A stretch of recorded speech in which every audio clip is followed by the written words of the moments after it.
Hello friends, this video on motion in a plane part 18 is brought to you by examfear.com. No more fear from exam.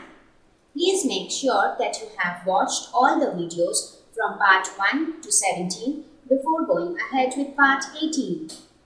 So the third problem states a man can swim with a speed of 4 kilometers per hour in still water. How long does it take to cross a river 1 kilometer wide if the river flows steadily at 3 kilometers per hour and he makes his strokes normal to the river current? Now let us suppose that this is a river. Let us suppose we have a river which flows in this direction. The man is here and he starts from this point and he makes his strokes normal to the river. So the river is flowing in this direction. So his strokes will be normal to the river. So in this direction. Right, so he wants to cross the river in this direction. Now the question says that the river flows steadily at 3 kilometers per hour. That means the river flow is in this direction, which is at 3 kilometers per hour. The man can swim with a speed of 4 kilometers per hour in still water. That means in still water, the man can swim means the direction of man swimming is in this direction. That is 4 kilometers per hour. Right? It is also told that the river is 1 kilometer wide. That means this distance is 1 kilometer. Right? Now let us try to understand.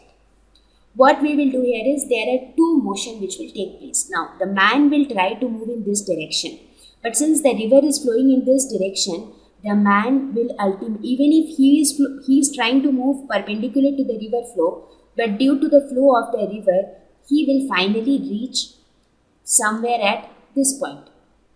So the man will not reach at this point O. Instead of O, he will reach at point P because the river will try to push him towards P. So finally he will reach point P. So what does the question asks? The first question it asks, how long does it take to cross the river? So how much time does it take for the man to reach from this point to this point? That means what is the time taken to cross the river? The second question is, how far down the river does he go when he reaches the other side?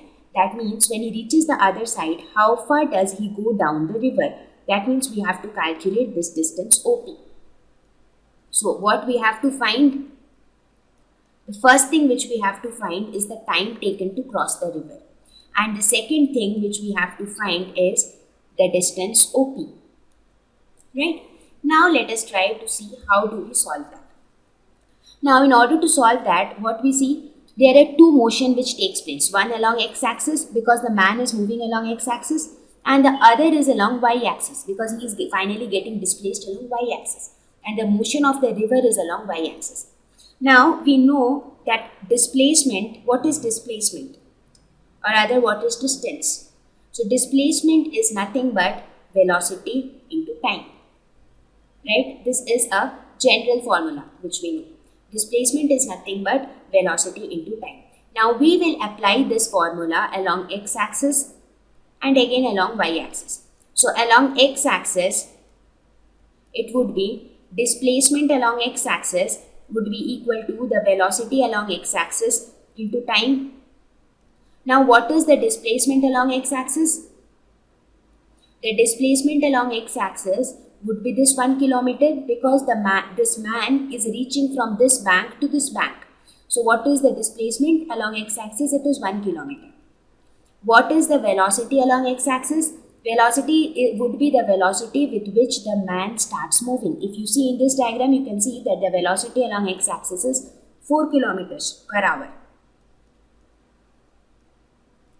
So you can calculate the time. So the time that should be taken to cross the river should be equal to 1 by 4 hours. So this should be the time which is taken to cross the river. So 1 by 4 hours would mean 1 by 4 into 60 minutes. So that would be equal to 15 minutes. So this is the time taken. This much time should be taken to cross the river, because the width of the river is 1 kilometer and the speed with which the man started was 4 km per hour. So this is our first part. Now let us try to do the same thing along y-axis. Along y-axis, we say that the displacement along y-axis would be equal to velocity along y-axis into time taken. Now what is the displacement along y-axis? The displacement along y-axis is OP. That is what we have to find. What is the velocity along y-axis? Along y-axis, the only velocity that is there is the velocity of the river, because the man has all its velocity along x-axis. So this velocity would be equal to 3 km per hour. Now what is the time taken for this much of displacement? This time taken would be the same as the time taken to cross the river, right? So that means the time which he takes to cross the river, in this time only, he also covers this much of displacement. Are you getting my point? And try to understand it. When the man crosses the river, he starts from this point and goes till this point. So in that much time only, he slowly gets moved to this direction. That means he covers the distance OP in the same time in which he moves from this bank to this bank, right? So that means this time taken would be nothing but this time taken which we calculated here. So we can say it is 1 by 4 hours. So this comes out to be 3 by 4 kilometers. That is equal to 3 by 4 into 1000 meters. That is equal to 750 meters. So this would be the displacement along y-axis. So here in this question we saw that what we did was we used a very basic formula which we know from our junior classes, but we used the formula both along y-axis and x-axis, because there is one motion along x-axis, that is the velocity of the man along x-axis. There is another velocity which is along y-axis. So we used the same formula along both the axes and we arrived at the result. So see, in such kind of problems, the most important part is to understand the problem and to relate it to the practical situation.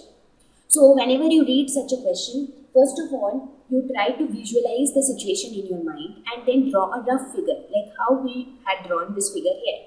You draw a rough figure like this and then try to see the horizontal and vertical components. Then you try to apply your logic which you studied in this chapter.